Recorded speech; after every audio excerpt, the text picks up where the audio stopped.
ಪಂಚಾಮೃತ ಸುಗಮ ಸಂಗೀತ ಅಕಾಡೆಮಿಯ ರಜತ ಸಂಭ್ರಮವನ್ನು ಆಚರಿಸೋದಕ್ಕೋಸ್ಕರ ನಾವೆಲ್ಲ ಇಲ್ಲಿ ಸೇರಿದ್ದೇವೆ. 9:00 ಕಾರ್ಯಕ್ರಮ ಆರಂಭ. 5 ನಿಮಿಷ ಮಾತ್ರ ತಡ ಆಗಿದೆ, ಕ್ಷಮೆ ಕೇಳ್ತಿರೋದಕ್ಕೆ. ಕಾರ್ಯಕ್ರಮದ ಆರಂಭಕ್ಕೆ ನಾವು ಇತ್ತೀಚೆಗೆ ನಮ್ಮಿಂದ ದೂರವಾದಂತಹ ನಮ್ಮ ಭಾವಲೋಕದ ಕವಿ ಶ್ರೀ ಎಚ್.ಎಸ್. ವೆಂಕಟೇಶ ಮೂರ್ತಿಯವ್ರನ್ನ ನೆನೆಸ್ಕೊಂಡು ಮುಂದುವರಿಬೇಕು ಅಂತ ನಾವು ನಿರ್ಧಾರ ಮಾಡಿರೋದು. ಯಾಕಂದರೆ ಇದು ಹೇಳಿ ಕೇಳಿ ಸುಗಮ ಸಂಗೀತ ಅಕಾಡೆಮಿ. ಸುಗಮ ಸಂಗೀತಕ್ಕೆ ಬಹಳ ದೊಡ್ಡ ಕೊಡುಗೆ ಕೊಟ್ಟಂಥವರು ಎಚ್.ಎಸ್. ವೆಂಕಟೇಶ ಮೂರ್ತಿ. ಹಾಗೆ ಕನ್ನಡ ಸಾಹಿತ್ಯದ ಒಬ್ಬ ಖ್ಯಾತ ಕವಿ ಕೂಡ. ಸಾಹಿತ್ಯದ ಎಲ್ಲ ಪ್ರಕಾರಗಳಲ್ಲಿ ಬರೆದಂತಹ ಮಹನೀಯರಿಗೆ ನಮ್ಮ ಸಂಸ್ಥೆಯ ಪರವಾಗಿ ಕೂಡ ನಾವು ಕೃತಜ್ಞತೆಗಳನ್ನು, ಗೌರವವನ್ನು ಸಲ್ಲಿಸಬೇಕಾದ್ದು ನಮ್ಮ ಕರ್ತವ್ಯ ಕೂಡ. ಹಾಗಾಗಿ ಮೊದಲಿಗೆ ಆ ಹಿರಿಯ ಕವಿ, ಸಜ್ಜನ ಕವಿ ಎಚ್.ಎಸ್. ವೆಂಕಟೇಶ ಮೂರ್ತಿಯವರ ಒಂದು ಸದ್ಗತಿಗೆ ನಾವೆಲ್ಲ ಪ್ರಾರ್ಥಿಸುತ್ತಾ 1 ನಿಮಿಷದ ಮೌನವನ್ನು ಆಚರಿಸೋಣ ಅಂತ ತಮ್ಮೆಲ್ಲರಲ್ಲಿ ನಾನು ಪ್ರಾರ್ಥಿಸ್ಕೊಳ್ತಿದ್ದೀನಿ. ದಯವಿಟ್ಟು 1 ನಿಮಿಷದ ಮೌನ ಎದ್ದು ನಿಂತು.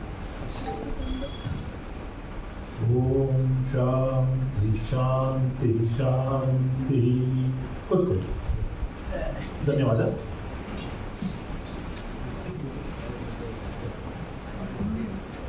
ಇನ್ನು ಅವರ ಸ್ಮರಣೆಗೆ, ಅವರ ಗೌರವಕ್ಕೆ ಅವರೇ ರಚಿಸಿದಂತಹ ಹಲವು ಗೀತೆಗಳು ಕಾರ್ಯಕ್ರಮದ ನಡುವೆ ಅಲ್ಲಲ್ಲಿ ಬರುತ್ತದೆ. ಆ ಮೂಲಕ ಎಚ್.ಎಸ್.ವಿ. ಅವರನ್ನ ಇನ್ನಷ್ಟು ನಾವು ನೆನಪಿಸ್ಕೊಳ್ತಾ ಹೋಗೋಣ. ಇನ್ನು ಈ ಹೊತ್ತಿನ ನಮ್ಮ ಬೆಳ್ಳಿ ಹಬ್ಬದ ಕಾರ್ಯಕ್ರಮವನ್ನು ಪ್ರಾರ್ಥನೆಯಿಂದ ನಾವು ಆರಂಭ ಮಾಡಿಕೊಳ್ಳೋಣ. ವರಕವಿ ದತ್ತಾತ್ರೇಯ ರಾಮಚಂದ್ರ ಬೇಂದ್ರೆ ಅವರು ಬರೆದಿರುವಂತಹ ಒಂದು ಗಣಪತಿಯ ಸ್ತುತಿ, ಅದು ಒಂದು ಅಭಂಗ ಅಂತ ಕೂಡ ಇಟ್ಕೊಳ್ಬಹುದು. ಅದರ ಮೂಲಕ ನಾವು ಪ್ರಾರ್ಥನೆಯನ್ನು ಸಲ್ಲಿಸ್ತಾ ಆರಂಭ ಮಾಡ್ತೇವೆ. ಗಣಪತಿಯ ಸ್ತುತಿ.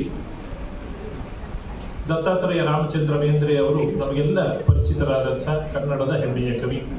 ಸುಮಾರು ಗಣಪತಿಯನ್ನು ಕುರಿತಾಗಿಯೇ ಒಂದು 15 ಹಾಡುಗಳನ್ನು ಅವರು ರಚಿಸಿದ್ದಾರೆ. ಮರಾಠಿಯ ಅಭಂಗ ಅಂತ ಏನು ಕರೀತಾರೆ, ಅವರ ಭಜನೆಯ ಶೈಲಿಯಲ್ಲಿ ಬರುವಂತಹ ಹಾಡುಗಳನ್ನು ಕೇಳಿ ಬೆಳೆದವರು ಬೇಂದ್ರೆ ಅವರು. ಅದರ ಒಂದು ಪ್ರಭಾವದಿಂದಾಗಿ ಕನ್ನಡದಲ್ಲಿ ಕೂಡ ಅಂಥದೇ ಶೈಲಿಯ ಹಾಡುಗಳನ್ನು ಬೇಂದ್ರೆಯವರು ರಚನೆ ಮಾಡಿದ್ದಾರೆ. ನಿಮಗೆಲ್ಲ ತಿಳಿದಿರುವಂತಹ ಪ್ರಸಿದ್ಧವಾದ ಗೀತೆಯೇ ಜಯದೇವ ಜಯದೇವ ಶ್ರೀ ಗಣಪತಿರಾಯ ಅನ್ನುವಂತಹ ಒಂದು ಗೀತೆಯನ್ನು ಸಮೂಹ ಗಾಯನದಲ್ಲಿ ಈ ಅಕಾಡೆಮಿಯ ವಿದ್ಯಾರ್ಥಿಗಳು, ಹಿರಿಯ ವಿದ್ಯಾರ್ಥಿಗಳು ಮತ್ತು ಕಿರಿಯ ವಿದ್ಯಾರ್ಥಿಗಳೆಲ್ಲ ಸೇರಿ ಹಾಡ್ತಾ ಇದ್ದಾರೆ. ಈ ಒಂದು ಪ್ರಾರ್ಥನೆಯ ಮೂಲಕ ನಾವು ಈ ಬೆಳ್ಳಿ ಹಬ್ಬದ ಚಾಲನೆಗೆ ತೊಡಗುತ್ತಾ ಇದ್ದೇವೆ. ಕೇಳಿ, ಜಯದೇವ ಜಯದೇವ ಶ್ರೀ ಗಣಪತಿರಾಯ.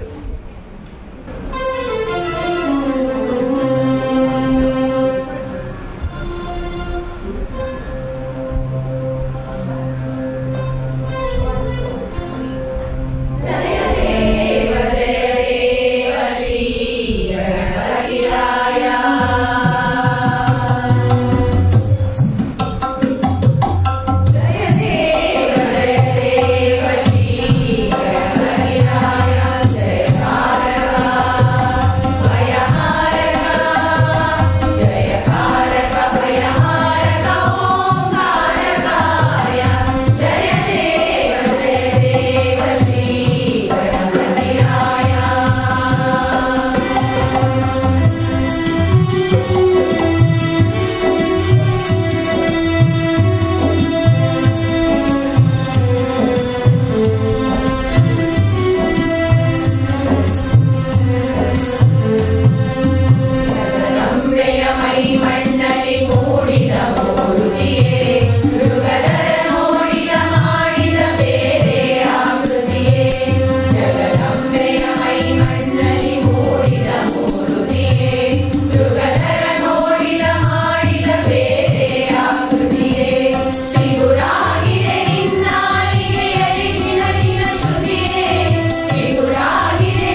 ಬೇರೆಯ ಒಂದು ಕಷ್ಟದ ಕೆಲಸ.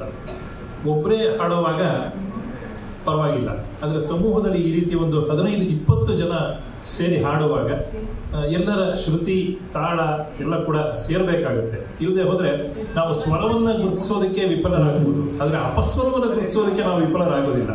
ಎಲ್ಲರಿಗೂ ಅಪಸ್ವರ ಬೇಗ ಗೊತ್ತಾಗ್ತದೆ, ತಾಳ ತಪ್ಪಿದಾಗ ಬೇಗ ಗೊತ್ತಾಗ್ತದೆ. ಈ ಹುಷಾರಿ ಎಲ್ಲರಿಗೂ ಕೂಡ ಹಾಡೋರಿಗೆ ಬೇಕಾಗ್ತದೆ. ಹಾಗಾಗಿ ಒಂದಷ್ಟು ತಯಾರಿಯ ಅವಶ್ಯಕತೆ ಖಂಡಿತ ಸಮೂಹ ಗಾಯನಕ್ಕೆ ಇದ್ದೇ ಇರ್ತದೆ. ಈಗ ಅಂಥದ್ದೇ ಮತ್ತೊಂದು ಸಮೂಹ ಗಾಯನವನ್ನು ಕೇಳೋಣ. ಸುಗಮ ಸಂಗೀತದ ಜೊತೆಗೆ ರಂಗಗೀತೆಗಳನ್ನು ಕೂಡ ನಮ್ಮ ಈ ಅಕಾಡೆಮಿಯಲ್ಲಿ ಕಲಿಯುವಂತಹ ಒಂದು ವಿಷಯ ಇದೆ. ಅಂತಹ ರಂಗಗೀತೆಗಳನ್ನು ಹಳಬರು ಇಲ್ಲಿರ್ತಕ್ಕಂಥ ಹಿರಿಯರಿಗಂತೂ ಕೇಳಿದಂತಹ ಅನುಭವ ಇದೆ ಅಂತ ನಾನು ಭಾವಿಸ್ತೇನೆ. ಇತ್ತೀಚಿನವರು ಬಹುಶಃ ಹೆಚ್ಚಾಗಿ ಅದನ್ನು ಕೇಳಿರಲಿಕ್ಕಿಲ್ಲ.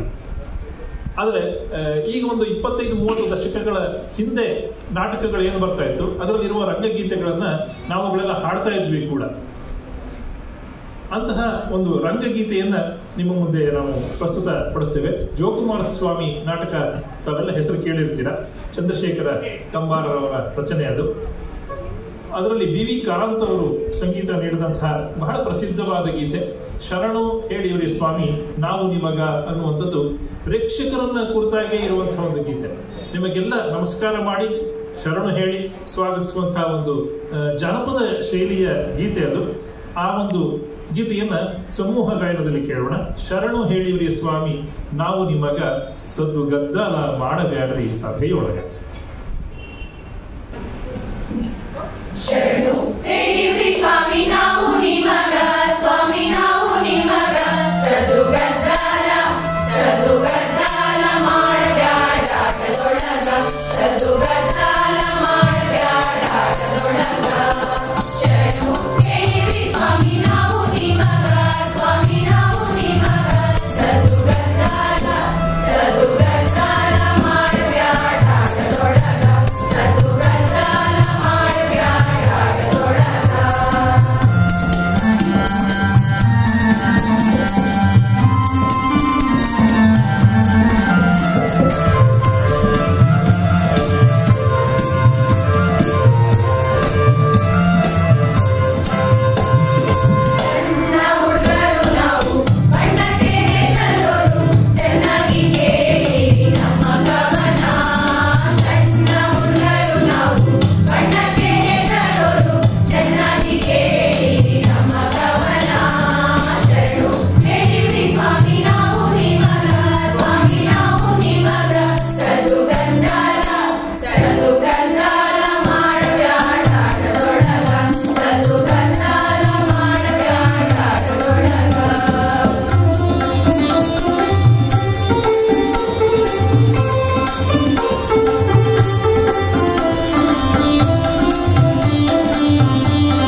ಭಾಗವೇ ಆಗಿರ್ತಾರೆ ವಾಸ್ತವವಾಗಿ.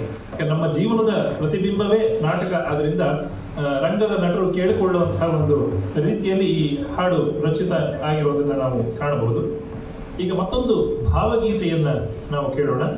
ಕನ್ನಡದ ಬಹಳ ಪ್ರಸಿದ್ಧ ಕವಿ KS ನರಸಿಂಹಸ್ವಾಮಿ, ಮೈಸೂರು ಮಲ್ಲಿಗೆ, ಮೈಸೂರು ಅಲ್ಲ ಅದು ಮೈಸೂರ ಮಲ್ಲಿಗೆಯ KS ನರಸಿಂಹಸ್ವಾಮಿ ಅವ್ರನ್ನ ತಾವೆಲ್ಲ ಕೇಳಿದ್ದೀರಿ. ಬಹಳ ಪ್ರಸಿದ್ಧವಾದ ಹಾಡುಗಳನ್ನು ಕೊಟ್ಟವರು. ವಿಶೇಷವಾಗಿ 60, 70 ಅಥವಾ 80ರ ದಶಕದಲ್ಲಿ ಇದ್ವಿ ನಾವೆಲ್ಲ ಬಹಳಷ್ಟು ಹಾಡ್ಕೋತಾ ಇದ್ದಂತಹ ಹಾಡುಗಳು ಅದು. ಪ್ರೇಮಿಗಳಿಗಂತೂ ಅದು ಒಂದು ರೀತಿ ಭಗವದ್ಗೀತೆ ಇದ್ದ ರೀತಿಯಲ್ಲಿ ಇತ್ತು ಮೈಸೂರು ಮಲ್ಲಿಗೆಯಲ್ಲಿ ಹಾಡುಗಳು ಕೂಡ. ಅಷ್ಟು ನವಿರಾದ ಹಾಡುಗಳು ನಮ್ಮ ಕನ್ನಡದ ಒಂದು ಬಹಳ ಪ್ರಸಿದ್ಧವಾದ ಸ್ಥಾನವನ್ನು ಕೂಡ ಅಲಂಕರಿಸಿದೆ. ಅವರ ಒಂದು ಭಾವಗೀತೆಯನ್ನು ಕೇಳೋಣ. ಹಗಲಿನಬ್ಬರ ತಣ್ಣಗಾಯಿತು ಅನ್ನುವಂತಹ ಒಂದು ಗೀತೆ ಮತ್ತೆ ಸಮೂಹ ಗಾಯನದಲ್ಲಿ ನಿಮ್ಮೆದುರಿಗೆ ಬರಲಿದೆ. ಹಗಲಿನಬ್ಬರ ತಣ್ಣಗಾಯಿತು, ಸಂಜೆ ರಂಜಿಸಿ ತೆರಳಿತು. ಹಗಲಿನಬ್ಬರ ತಣ್ಣಗಾಯಿತು, ಸಂಜೆ ರಂಜಿಸಿ ತೆರಳಿತು. ತುಂಬು ತಾರೆಯ ಗಗನ ಬೆರೆಯಿತು, ಚಂದ್ರಲೋಕವೇ ತೆರೆಯಿತು, ಚಂದ್ರಲೋಕವೇ ತೆರೆಯಿತು. ಹಗಲಿನಬ್ಬರ ತಣ್ಣಗಾಯಿತು, ಸಂಜೆ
ಗೀತೆಗಳು KS ನರಸಿಂಹಸ್ವಾಮಿ ಅವರದ್ದು.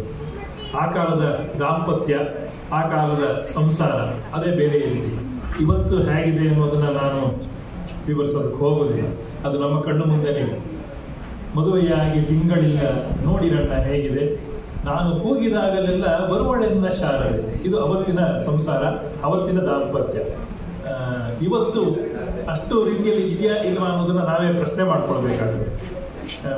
ಒಂದು ಕಾಲದ ಚಿತ್ರಣವನ್ನು ಬಹಳ ಸೊಗಸಾಗಿ ಕಟ್ಟಿಕೊಟ್ಟಂತಹ ಗೀತೆಗಳು ಅವೆಲ್ಲ. ಈಗ ಇಂತಹ ಅಕಾಡೆಮಿಗಳ ರಚನೆಯಾಗೋದು, ಪಾಠಗಳನ್ನು ಹೇಳ್ಕೊಡೋದು, ಇದೆಲ್ಲ ಯಾವ ಉದ್ದೇಶದಿಂದ? ಸಾಧಾರಣವಾಗಿ ನಮ್ಮ ಈ ವಿದ್ಯೆಯನ್ನು ಇನ್ನೊಂದು ಪೀಳಿಗೆಗೆ ದಾಟಿಸಬೇಕು ಅನ್ನುವಂತಹದ್ದು ಕೂಡ ಒಂದು ಉದ್ದೇಶ ಇರ್ತದೆ ಅದರಲ್ಲಿ. ಅಕಾಡೆಮಿ ಕೂಡ, ಪಂಚಾಮೃತ ಅಕಾಡೆಮಿ ಕೂಡ ಆ ಕೆಲಸವನ್ನು ಮಾಡ್ತಾ ಇದೆ. ಹಿರಿಯರಿಗೆ ಕೂಡ ಸುಗಮ ಸಂಗೀತ ಮತ್ತು ಹಾಡುಗಳ ಒಂದು ರುಚಿಯನ್ನು ಅವರಿಗೆ ತಿಳಿಸ್ಕೊಡ್ತಾ ಇದೆ. ಅದರ ಒಂದು ಝಲಕ್ ಕೂಡ ನಿಮ್ಮ ಮುಂದೆ ಬರ್ತದೆ. ಆ ಮಕ್ಕಳು ಹೇಗೆ ಕಲಿತಿದ್ದಾರೆ, ಹೇಗೆ ಹಾಡ್ತಾರೆ ಅನ್ನೋದರ ಒಂದು ಸಣ್ಣ ನೋಟವನ್ನು ಕೂಡ ನೀವು ಈಗ ನೋಡಬಹುದು.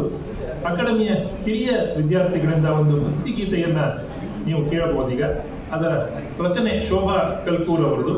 ಗಾಯತ್ರಿ ಕೇಶವ್ ಅವರು ಈ ಸಂಸ್ಥೆಯ ಮುಖ್ಯಸ್ಥರು, ಅವರೇ ಅದಕ್ಕೆ ಸಂಗೀತವನ್ನು ಕೊಟ್ಟಿದ್ದಾರೆ. ಬಾರೋ ಬಾರೋ ಬಾಲಗಣೇಶ ವಿಘ್ನ ವಿನಾಶಕ ಅನ್ನುವಂಥ ಒಂದು ಹಾಡನ್ನು ಈ ಪುಟ್ಟ ಮಕ್ಕಳು ಹಾಡ್ತಾರೆ. ಈ 25ನೇ ವರ್ಷದ ಸಂದರ್ಭದಲ್ಲಿ ಇವರು ಈಗ ಹಾಡ್ತಾ ಇದ್ದಾರೆ. ಬಹುಶಃ ನಮ್ಮ 50ನೇ ವರ್ಷದ ಸಂದರ್ಭದಲ್ಲಿ ಆ ಸಮೂಹ ಗಾಯನದಲ್ಲಿ ಇವರು ಕೂಡ ಸೇರ್ಕೊಳ್ತಾರೆ ಅನ್ನುವಂಥ ಒಂದು ಆಶಾಭಾವನೆಯನ್ನು ನಾವು ಇಟ್ಕೊಳ್ಳೋಣ. ಈಗ ಆ ಪುಟ್ಟ ಮಕ್ಕಳಿಂದ ಬಾಲಗಣೇಶನ ಹಾಡನ್ನು ನಾವು ಕೇಳೋಣ. ಬಾರೋ ಬಾರೋ ಬಾಲಗಣೇಶ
ಈಗ ಮಕ್ಕಳು ನಿಮ್ಮ ಎದುರಿಗೆ ಮತ್ತೊಂದು ಗೀತೆಯನ್ನ ಅವರು ಹಾಡಿದ್ದಾರೆ. ಮನೆಗಳಲ್ಲಿ ಕಲ್ಲುಂಟು, ಒಳಗಳಲ್ಲಿ ಹುಲ್ಲುಂಟು, ಮನೆಗಳಲ್ಲಿ ನೀರುಂಟು, ಗೋಡಿನಲ್ಲಿ ಏರುಂಟು. ಮನೆಗಳಲ್ಲಿ ಕಲ್ಲುಂಟು, ಒಳಗಳಲ್ಲಿ ಹುಲ್ಲುಂಟು, ಮನೆಗಳಲ್ಲಿ ನೀರುಂಟು, ಗೋಡಿನಲ್ಲಿ ಏರುಂಟು.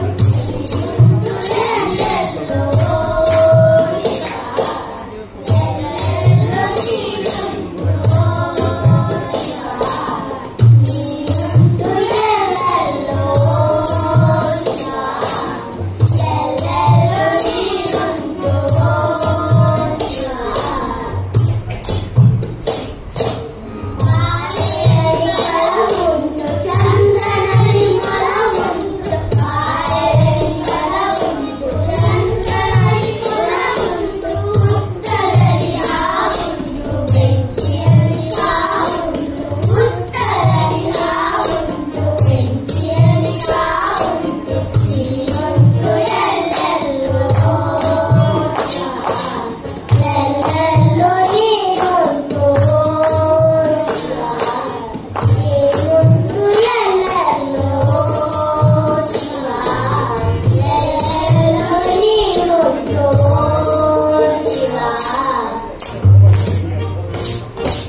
ಈ ಹಿರಿಯ ಗಾಯಕಿಯರೆಲ್ಲ ಸೇರಿಕೊಂಡು ಸಮೂಹ ಗಾಯನವನ್ನ ನಿಮ್ಮ ಮುಂದೆ ಪ್ರಸ್ತುತ ಪಡಿಸಲಿದ್ದಾರೆ.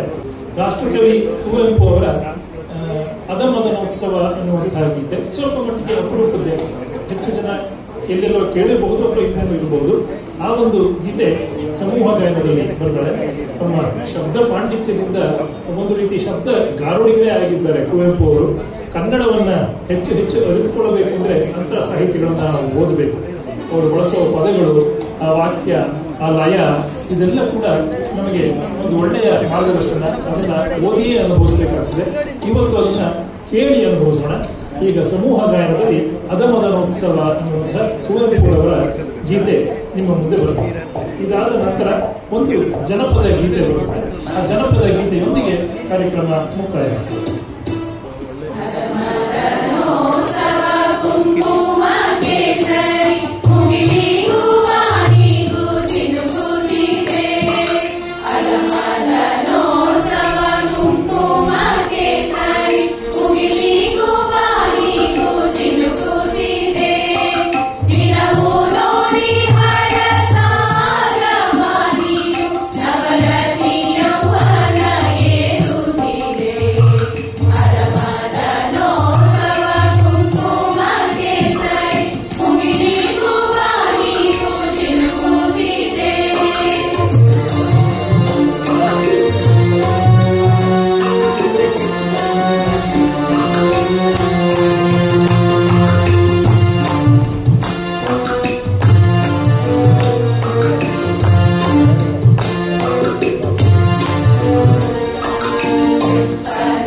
ಎಲ್ಲ ಗಾಯಕಿಯರು ಬಹಳ ಅಭ್ಯಾಸ ಮಾಡಿ ಎಲ್ಲರೂ ಕೂಡ ಬಹಳ ಸಂಭ್ರಮದಿಂದ ಅವರ ಸೀರೆಯನ್ನು ಹೇಳ್ತಾ ಇದ್ದಾರೆ.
ಹುಡುಕ್ತಿದ್ದಾರೆ.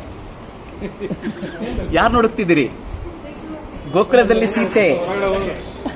ಕರ್ನಾಟಕ ಮಾತೆ ಎಲ್ಲ ಗೋಕುಲದಲ್ಲಿ ಸೀತೆ. ಕನ್ನಡವೇ ಸತ್ಯ, ಕನ್ನಡವೇ ನಿತ್ಯ, ಸಿರಿಗನ್ನಡಂ ಗೆಲ್ಗೆ, ಸಿರಿಗನ್ನಡಂ ಬಾಳ್ಗೆ. ಭಾರತ್ ಮಾತಾ ಕಿ ಜೈ. बोलो भारत माता की ಜೈ. वंदे ಮಾತರಂ, वंदे ಮಾತರಂ, वंदे ಮಾತರಂ. ಶಾಬಾಸ್. ಇದು ಸಂಗೀತಗಾರರು. ವಿಶೇಷ ವೇದಿಕೆ ಮೇಲೆ ಅವರಿಗೆ ಕೊಡಿಸ್ಬೇಕು ಅಂತ ಗಾಯತ್ರಿ ಕಿಶೋರ್ಗೆ ಆಸೆ. 2 ನಿಮಿಷ ಅವರಿಗೆಲ್ಲ ಒಂದು ಕಾಣಿಕೆಯನ್ನ ವೇದಿಕೆ ಮೇಲೆ ಕೊಡಿಸ್ಬಿಡ್ತೀವಿ, ಅವ್ರಿಗೂ ಖುಷಿ ಆಗ್ತದೆ ಅವರಿಂದ. ಇದು ಸಂಗೀತಗಾರರು ಹೇಳಿದ್ದು ಬೋಲೋ ಭಾರತ್ ಮಾತಾಕಿ. ಒಬ್ಬ ಯೋಗಾದವನು ಬೋಲೋ ಭಾರತ್ ಮಾತಾಕಿ ಯಾವ ರೀತಿ ಹೇಳ್ತಾರೆ ಅಂತ ಎಲ್ಲ ಒಂದ್ಸತಿ ನಿಂತ್ಕೊಳ್ಳೋಣ. ಎಲ್ಲ ನಿಂತ್ಕೊಂಡು ಒಂದು ಸತಿ ಜೋರಾಗಿ 2 ಕೈಯನ್ನು ಇಟ್ಕೊಳ್ಳೋಣ. ಸೊ ನಾನು ಹೇಳ್ತೀನಿ, ಇಲ್ಲಿ ಸುಮಾರು 100-105 ಜನ ಇದ್ದೀರಿ. ನಾನ್ ಜೋರಾಗಿ ಹೇಳ್ತೀನಿ, ನೀವು ಜೋರಾಗಿ ಹೇಳ್ತೀರ, ನೋಡೋಣ. ಚಾಲೆಂಜ್ ಆಗತ್ತಾ? ಎಲ್ಲರೂ ಜೋರಾಗಿ ಬೋಲೋ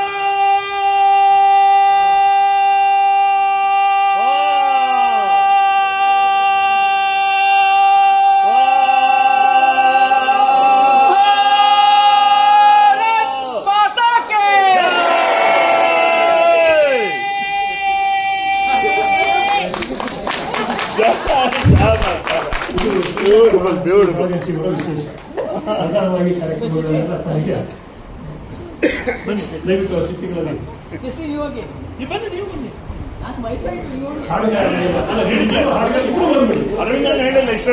ಇಬ್ರು ಬಂದ್ಬಿಡಿ, ಇಬ್ರು ಒಂದ್ ಕಡೆಯಿಂದ ಕೊಡ್ತಾ ಹೋಗ್ಬೇಡ, ಕೆಲಸನೂ ಬೇಗ ಆಗುತ್ತೆ, ಅವರಿಗೂ ಖುಷಿ ಆಗುತ್ತೆ ನಿಮ್ಮ ಕೈಯಿಂದ ತಗೊಳ್ಳೋದು. ಯಾವಾಗ್ಲೂ ಸಾರು ಮಾಡಿದ್ಮೇಲೆ ಒಗ್ಗರಣೆ ಟೇಸ್ಟ್ ಜಾಸ್ತಿ. ಎಲ್ಲ ಹೇಳಿದ್ರೆ ಬೋರೋ ಬರ್ತದೆ, ಇಷ್ಟೆಲ್ಲ ಹೇಳೋದು ಮರ್ತೋಗುತ್ತೆ. ಬೋಲ್ ಬರ್ತದೆ ಯಾರು ನಮ್ಗೆ ಬರ್ತಾರೆ, ಅಲ್ಲಿ ಹುಡ್ಕೊಂಡ್ ಬರ್ತಾರೆ. ಅದಕ್ಕೆ ಕಡೆಯಲ್ಲಿ ಇಟ್ಕೊಳ್ಬೇಕು ಇದನ್ನ. ಬ್ರಹ್ಮಾಸ್ತ್ರ.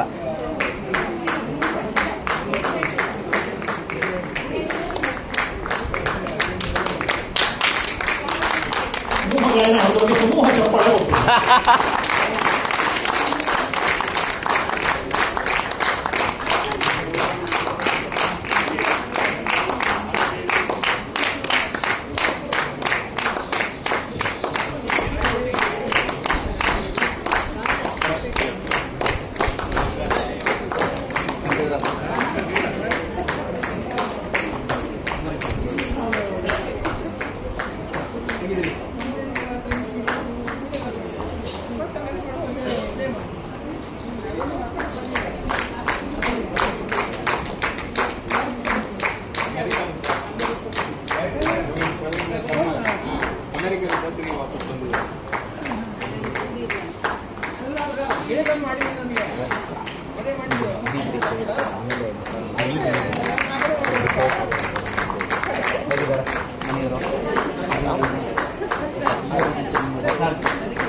ಸಿಕ್ಕಿದೆ ಅಲ್ವಾ? ಇದು ಚಿಕನ್ ಒಂದು 2 ಇಸ್ಕೊಳ್ಳಿ. ಆಮೇಲೆ ನಿಮ್ಮ ಹತ್ರ ಇಸ್ಕೊತೀನಿ. ಇಲ್ಲ ready ready ready ready ready ready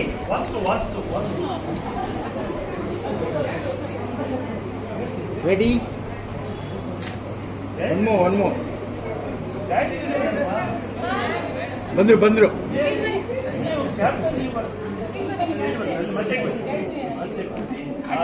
ವಾಸ್ತು ಇವಾಗ ಸರಿ ಹೋಯ್ತು. Ready ready ready. ಸ್ಮೈಲ್. ಯಾರು ಮಾಡ್ಲೇ ಇಲ್ಲ. ಊಟ ರೆಡಿ ಇದೆ. ಸ್ಮೈಲ್. ಇವಾಗ ಮಾಡಿದ್ರು. Thank you.